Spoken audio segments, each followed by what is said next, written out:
আপনি যে ব্যস্ত শহরের রাস্তা বন্ধ করে দিয়েছেন, আপনি আসলে কে? এই যে রাস্তাটা দেখতে পাচ্ছেন না, এটা আমি বানাইছি, আমি এখানকার কন্ট্রাক্টর। ও আচ্ছা, তো আপনার তো রাস্তা তৈরি হয়ে গেছে, তো আপনি এখন আবার রাস্তা বন্ধ করে কি কাজ করতেছেন? এখন আবার রাস্তা কেটে ফেলবো। কেটে ফেলবেন মানে কেন? রাস্তা কেটে গ্যাসের লাইন টানতে হবে। ওটা তো আপনি রাস্তা তৈরি করার আগে প্ল্যানিং করে টানবেন, তাই না? রাস্তা বানানোর পর রাস্তা কাটা জনগণকে ভোগান্তিতে রেখে লাইন টানতেছেন, এর মানে কি? তখন তো প্ল্যানিং করা ছিল, বাট গ্যাসের লাইন টানার অর্ডার ছিল না। তো এখন অর্ডার আসছে, এখন লাইন টানতেছি। এই ভালো করে কাজ কর। তার মানে আপনি রাস্তা কেটে লাইন টানবেন? হ্যাঁ।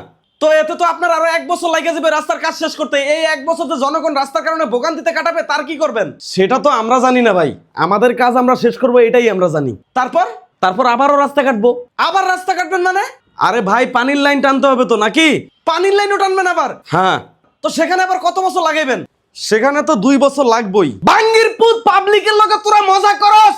প্ল্যানিং ছাড়া ঢাকা শহরের অলিতে গলিতে তোরা লাইন টানতাছস, 2 দিন পর পরে রাস্তা কাটতাছস। তোগো যন্ত্রণায় গত 4 মাস ধরে আমি আমার বাসা চেঞ্জ করতে পারি না, গাড়ি দিয়ে গলির মধ্যে কোনো ভারী মালামাল আনতে পারি না।